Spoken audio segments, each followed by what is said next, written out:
Support for Connecticut East This week comes from Lyman Allen Art Museum. Award-winning New London artist Marvin Espy channels his 4-year response to the senseless killing of George Floyd with soul-searching versatility and dramatic expressions. Exhibition on view now through October 20th. More at lymanallen.org. SCAD, the Southeastern Council on Alcoholism and Drug Dependence, is offering a $3,500 sign-on bonus for licensed clinicians. Go to licensedclinicians.org to learn more. That's licensedclinicians.org.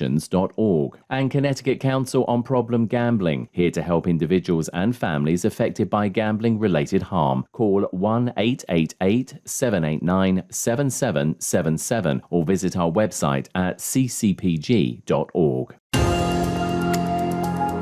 They started as a side business making high-tech wheels for the professional cycling sector. Now their wheels have helped athletes win medals at the Paris Olympics. We talk to Princeton CarbonWorks of Mystic. Plus we take a look at other stories making the headlines from around the region. This is Connecticut East This Week.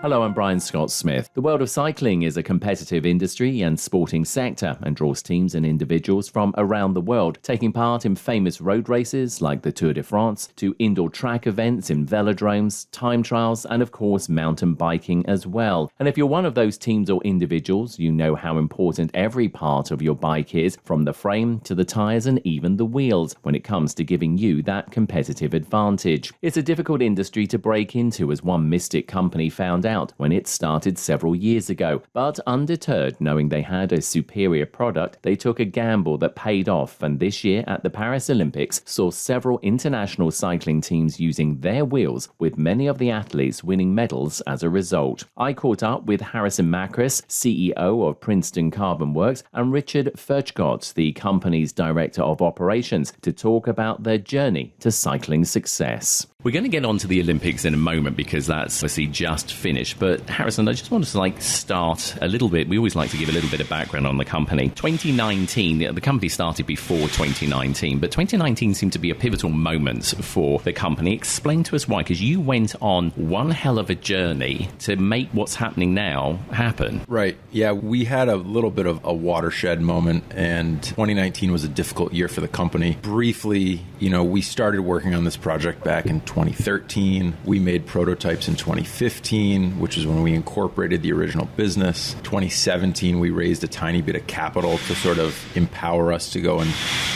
do more. By 2019, we had sort of used all the money. We had a lot of debt. I was still tangentially sort of on the fringes, not fully involved. And we sort of just had a big moment where we said, we got to reset. We got to do a hard reset on the whole system. So in 2019, we got together and we said, these are the things we have to do. One of which was to get exposure for the wheels and how good they were. We needed to get on with a pro team. And that was a pie in the sky idea at the time because we were nobodies. But if you want to do something big, you have to kind of take big risks, big rewards. So in April of 2019, I jumped on a plane with the intention of going to France to meet with, at the time, one of the top pro tour teams, which was Team Sky, which is now Team Ineos, which is one of the top teams in the pro peloton. And we were routing through London, and I had to get to France. They were in Monaco, actually, so we were going to fly to Nice. And my passport didn't have enough time left on it to be granted a French visa. I think it expired in 3 months, and you need at least 6 months because that's the length of the visa. So long story short, we had to finagle our way into the country and talk to the immigration border protection guys in France, and I was only there for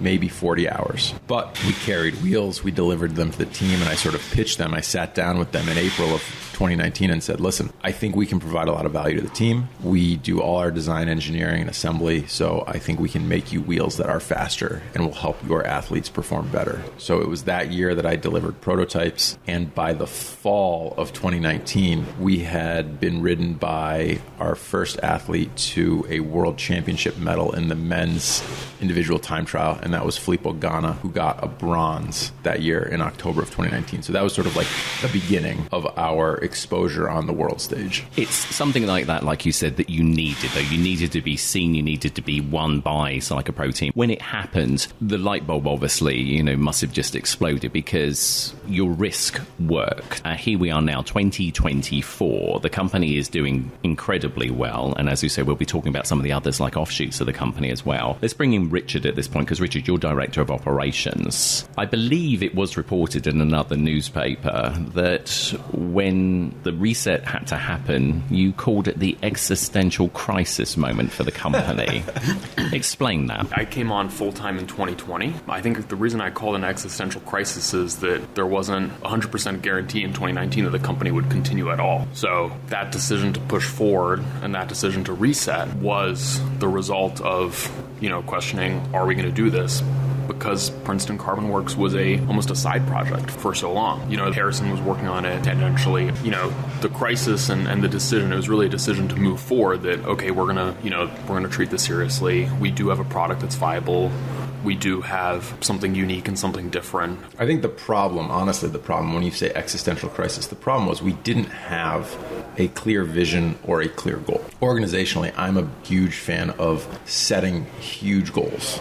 Like if you set a goal, if you have a target, everyone can pull in that direction. And at that time in 2019, we had no identity. We had no goals.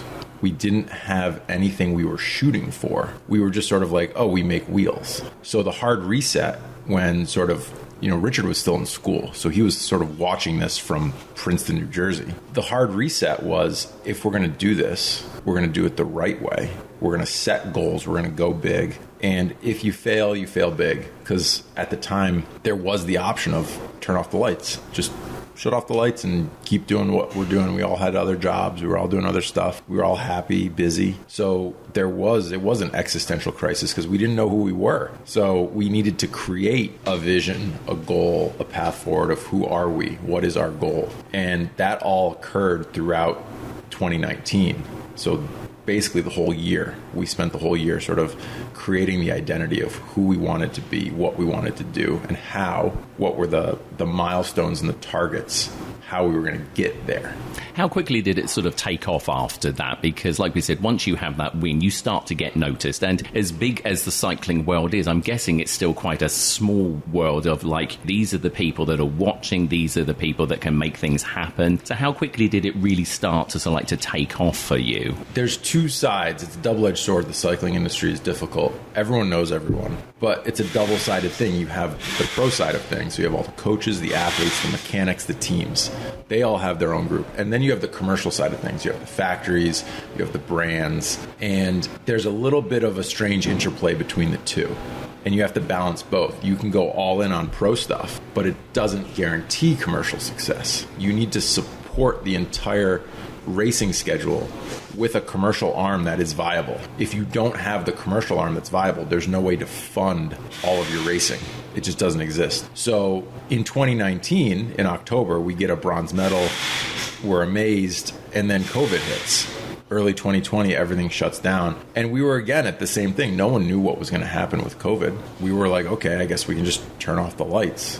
If we don't have any money, if we run out of money, if something happens, we just shut off the lights. And, maybe it comes back on later, maybe it doesn't. But that was our mentality, was just sort of take it one day at a time, have our sort of internal identity and goals, and then do everything we could from a commercial perspective to support those goals. And that's honestly, 2020 was also a massively pivotal year for us. We moved all of our wheel building here. So previously we had a contract wheel builder, both in Asia and in the United States. We had people building wheels for us.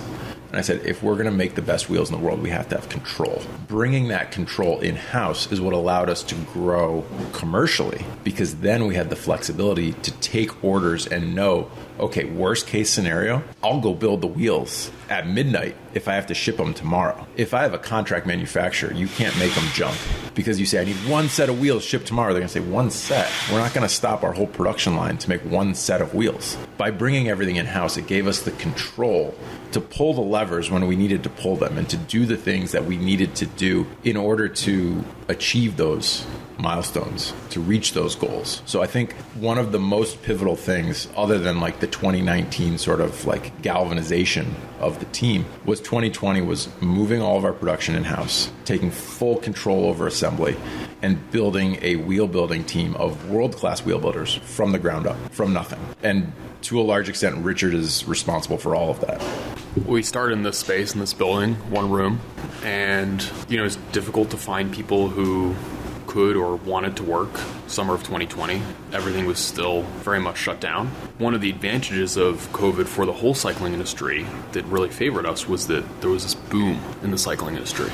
Everyone went home in March. By the summer, bike shops had sold out of all the bikes, and there were no more bikes coming in. And the advantage that we had was that we were small and nimble, and if you have 500 employees and the demand for your product doubles, you're not going to be able to hire another 500 people. But since we were starting from the ground up, with one wheel builder, it was easy to double and to grow, to get a second wheel builder, get a third wheel builder, and to grow the team. And we were getting to the point where we weren't delivering wheels especially fast. We were still 1, maybe even 2 months lead time, but we would get calls from bike shops saying, do you have wheels in stock, or can you get us wheels? And we'd say, yeah, we can deliver them in 2 months. And they'd say, that's amazing. I'm waiting for wheels that are only going to be delivered in a year and a half. Yeah, 18 months. So if you can deliver wheels in 2 months, that's groundbreaking. And before we started recording this, Harrison, we were having a chat, and you also founded another company called Tactic Racing, which makes the hubs, because you were saying, again, as part of COVID, organisations closed down, you couldn't get hold of these things. And of course, it is a very important part of a wheel. Sure. So just quickly talk to us about that. Yeah, I'm an engineer, and I also like to analyze problems. And if there's a problem as an engineer, you want to fix it. So one of our problems was we couldn't get certain hubs. And we're one of the few wheel building companies in the world that still offer the customer a choice of hub options. We give people choices. So you have lots of hub options. And I saw this opportunity of, we can't get hubs. We were on the phone scouring the globe 24 hours a day. We would send money to people we didn't even know, being like, I hope these hubs come. I hope these are real. I hope these actually arrive. And it was like this beg, borrow, steal global scavenger hunt to find hubs anywhere. So as an engineer, I look at a hub and I say, it's fairly simple. It's a few bearings, there's obviously some high-end machine work and tolerances that go into it. But I knew during COVID, I had some time on my hands. I'd sit at home at night. I wasn't going out. You weren't doing anything. So I'd sit at my computer and I'd work on hubs. And we came up with this concept of, let's start an ancillary company that can support Princeton CarbonWorks. At the end of the day, if we didn't start Tactic Racing to make hubs, we would not be able to deliver nearly as many Princeton CarbonWorks wheels. So really, Tactic was sort of a lifeline to PCW during COVID because we couldn't get the hubs. We had orders coming out of our ears. Everyone wanted bike parts. It had gotten to this terrible point in the bike industry where they were prioritizing bulk orders. So if you were a small shop, they'd say, you need to order a huge unit quantity. You need to order 100 units of this if you even want to get on our schedule. And it was borderline predatory. And that's what created a lot of the problems that we're seeing in 2023 and 2024 with the bike industry is they made these small mom and pop shops order tons and tons of stuff. And then they had these huge lead times. By the time the stuff arrived, the demand had dried up. By 2022, we were back socializing again. We were back out and people forgot about their bikes. So Tactic was a savior to Princeton. Let's fast forward because there's so much to unpack here, and we want to get to the Olympics because it has just finished. You've had your most successful by way of exposure at this Olympics. Talk to us about that, because that must have been exciting to watch. Olympics was incredible. We watched it every single day on the big screen. We all gathered around and cheered at the TV. It's always a surreal moment to see a product that was made here, that we designed, we engineered our name on, to see it on television and to see it winning races, setting world records. Really, the beginning of that whole path, the entire trajectory for the Olympics was really with the development of the hour record wheels. So we were approached by an engineer from Team Ineos, Dan Bigham. Dan Bigham is an impressive and very unique guy because he's an engineer, but he's also a a highly skilled cyclist. So he races. He was sort of like this privateer racer. And then he got a job at Ineos as their performance engineer. And he wanted to attempt the hour record because they had another athlete on the team that ultimately wanted to set the hour record. The hour record is you ride in a velodrome on a track bike for 1 hour straight to see how far you can go. So Dan Bigham was really the guinea pig, and he said, we're going to design a bike and a whole system. It's going to be completely unique from the ground up, and I'm going to be the guinea pig. I'm going to go try and set the hour record. And he said, do you want to help with the wheels? And I said, absolutely. We had never made a track wheel in the history of the company, and I said, sure, I'm always willing to try something. So I designed some track wheels. We did a ton of testing. We had a ton of different shapes. It was a really unique wheel that we made for the hour record. And Dan, not as a pro athlete, as an engineer, went and broke the hour record. And then 3 months later, one of the studs from Ineos, Filippo Ganna, he took that same setup and he went and broke Dan's record. And that was like another big deal. By making the wheels for the hour record, it kind of put us on the map in terms of track racing of, wow, these wheels are so different. They're so much different than what we had. There must be something to that. And that's when we started getting calls of what's up with the track wheels, what's up with these hour record wheels, what's so special about them. That was the beginning of our path towards the Olympics. To help the listeners understand as well, when it comes to the Olympics, there are multiple bicycle races. You go through the velodrome, you also have the road races, so obviously different again. And also, of course, we have mountain bike as well. So we bring that up for a good reason, because you've got a company as well, P1. Explain to us about that, because the wheels for the mountain bikes won medals again in the 2024 Paris Olympics. Yeah, P1 is it's honestly, it's a completely different animal. That was sort of started because Princeton CarbonWorks, we were never going to do a mountain bike wheel. The mountain bike market is completely different. The customers are completely different. The price points are completely different. And we had no interest in, I don't want to say diluting, that's not the right word, but we didn't want to make a product with the Princeton name on it that wasn't going to be aligned with our goals for Princeton. The goals for Princeton are to make the fastest road time trial triathlon wheels in the world. So I viewed mountain bike as a distraction. And for years, people said, make mountain bike wheels, make mountain bike wheels. And I said, no, absolutely not. We will not make mountain bike wheels. So we needed a different vehicle. And it's a completely separate company. It's very unique because of the goal of P1. We were approached by a team to basically make wheels for the Olympics. They wanted to win the Olympic mountain bike races. So it was a completely different thing, and it was uncharted territory. And I designed a wheel that was, most people would say, bizarre for mountain biking. It's not like anything else out there. A lot of skeptics, a lot of people scratch their heads.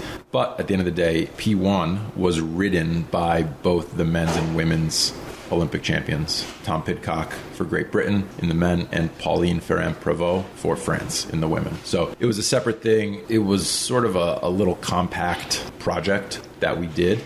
The wheels are great, but again, they're not the most mainstream because they're so different than what's being used for mountain bike. So that was a different thing. Yeah, it was great that they were able to use, and we worked directly with the athletes for that. So you've had, as we said, the success of and the exposure of Paris 2024. We know that the next Summer Olympics for LA 2028, 4 years to go. But you were saying already, it starts now. We start right away, yeah. We're going to unpack all of the feedback from the teams. It's probably going to be another ground up. We didn't have a full cycle to develop this. We did everything on a very, very short timeline from the hour record to the Olympics. So now we have the opportunity that we have a relationship and a little bit of a track record of delivering to these teams. Now we can start fresh. We have a full quadrennial to develop the wheels for the bikes. Whatever the bikes are going to end up looking like, the bikes change every 4 years. So whatever the bikes end up looking like, we're going to start on the wheels now, so we'll have ample time. Yeah, we were a little late for this Olympic cycle because in track racing, they have very strict regulations on the fact that every piece of equipment has to be commercially available and theoretically done to create an even playing field where different federations, a federation can't develop a bike and equipment just for them. Other nations have to be able to purchase it. In practice, manufacturers get around this by putting astronomical price tags on the bikes. That's why there have been, headlines on this Olympic cycle about how, the British Federation's bike costs £55,000 and the Japanese bike costs $130,000 per unit. So they get around it, but the UCI, so the governing body, makes sure you have to use every piece of equipment at the previous World Championship. So the World Championship's the year before the Olympic cycle, and they will 3D scan every handlebar and bike and wheel, and they will tag them and they'll say, like, this is the equipment that it is allowed to be used for the next Olympic cycle. So really, the development was rushed because the finish line for getting the product done and tested was World Championships last year for the track at Glasgow. And then after that, then there's all this equipment that's made, and then the teams get to go out and decide what they want to use.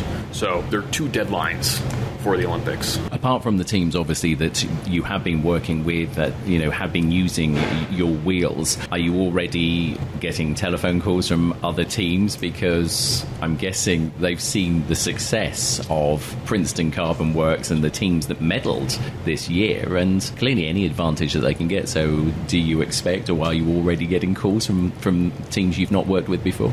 I would expect calls. We haven't had time to really check.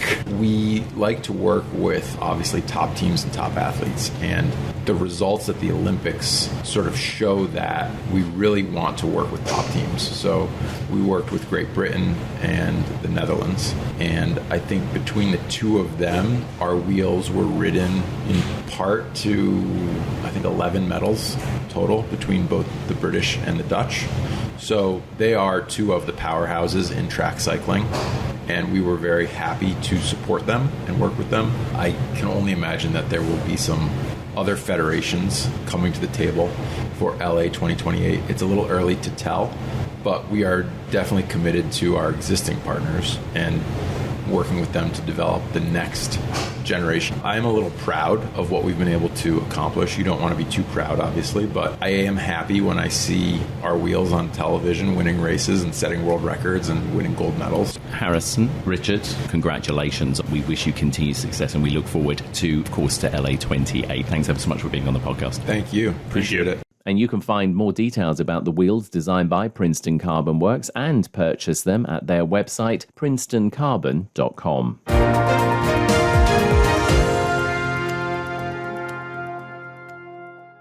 Connecticut East This Week is made possible by the Lyman Allen Arts Museum, located just off I-95 exit 83, has enjoyed celebrating the arts with visitors for almost a century. Throughout the year, the museum presents a wide range of changing exhibitions, in addition to their permanent galleries that celebrate Connecticut art and history and the Tiffany family's ties to the area. Outside, there's sculpture trailers surrounded by 12 rolling acres of gardens and lawns. More at lymanallen.org. And SCAD, the Southeastern Council on Alcoholism and Drug Dependence, is looking for licensed clinicians and is offering the top benefits packages in the state. Go to licensedclinicians.org to learn more. That's licensedclinicians.org. The Connecticut Council on Problem Gambling is a nonprofit organization which, through advocacy, prevention, and education, is here to support individuals and families who are impacted by problem gambling. Our helpline, 1-888-789-7777, is available 24 hours a day, 7 days a week. We also have live chat and tech support through our website, www.ccpg.org.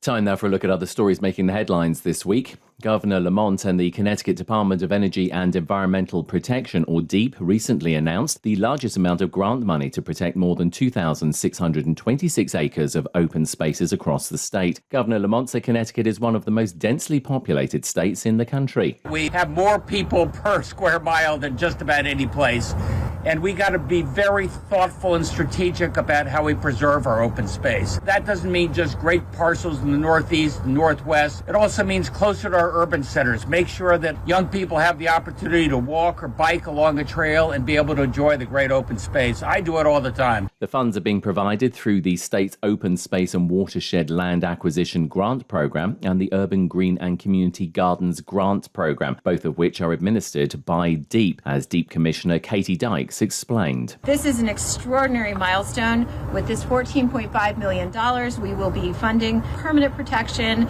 of more than 2,626 acres of open space all across the state of Connecticut. That means 17 different projects in 18 different communities. Our largest grant round and the largest commitment in terms of the numbers of acres protected and the dollars awarded in over a decade. The Connecticut General Assembly established a goal of protecting 673,210 acres of the state's land base as open space. The goal calls for 10% to be held by DEEP as part of the state's system of parks, forests, fisheries and natural resource management areas, and 11% to be acquired by DEEP's partners, which include municipalities, non-profit land conservation organizations and water companies. Scientists and experts from NOAA, the National Oceanic and Atmospheric Administration, toured southeastern Connecticut recently to talk about careers available at the agency. The team visited the Mystic Seaport Museum and Project Oceanology and spoke with young people and local high school students about the many different departments there are within NOAA. Lieutenant Commander Andrew Reynaga is with the NOAA Corps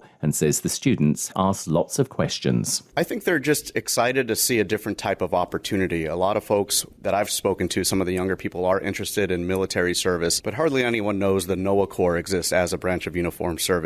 So showing my pictures about my travels down to Antarctica, working with the penguins and fur seals, trawling out of New England, I think probably the most questions have come, in regards to the penguins and the fur seals, just because everyone loves penguins and fur seals. NOAA is known for its National Weather Service, but also has departments dealing with deep ocean exploration, aquaculture and fisheries, to name a few. Rachel Sturck is a local high school student and said she didn't realize there were so many different career paths available. I did really like all of the animal calls, but the NOAA Corps is definitely the most interesting to me, getting to see all of the experiences that they have within there and all of the work that they do to see with the species around them. And he talked about stuff that he did with penguins and traveling around to Antarctica, San Diego, all of that. So the NOAA Corps is definitely my favorite that I've learned about so far. NOAA says they hope the tours will help spark lifelong interest in the important role they and the oceans play in our everyday lives. And a Connecticut brewing company has struck the deal of a lifetime by becoming the first non-alcoholic beer partner of the British soccer club Arsenal. Athletic Brewing Company, which is headquartered in Milford and sells its non-alcoholic beers across the state and the nation, signed the deal with the club, which is one of the largest and most famous soccer clubs in the UK. Andrew Katz is the Chief Marketing Officer for Athletic Brewing and explained how they pulled the deal off. We were actively searching for a UK football club to partner with, and Arsenal is obviously a North London club, and London is home to many of the pubs and venues where Athletic is available. So we just thought it made a tremendous amount of sense.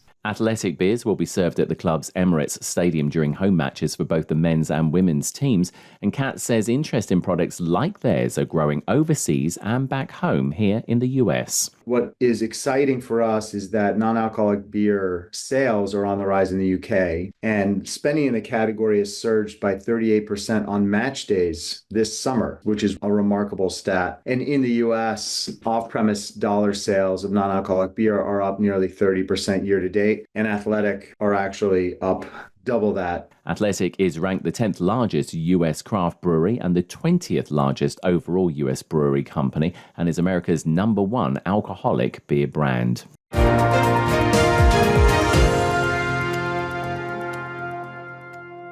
That's all from us for this edition. Do send us your questions and story ideas to the show via our website at connecticut-east.com or Facebook or Twitter at Connecticut East and on Instagram at Connecticut East This Week.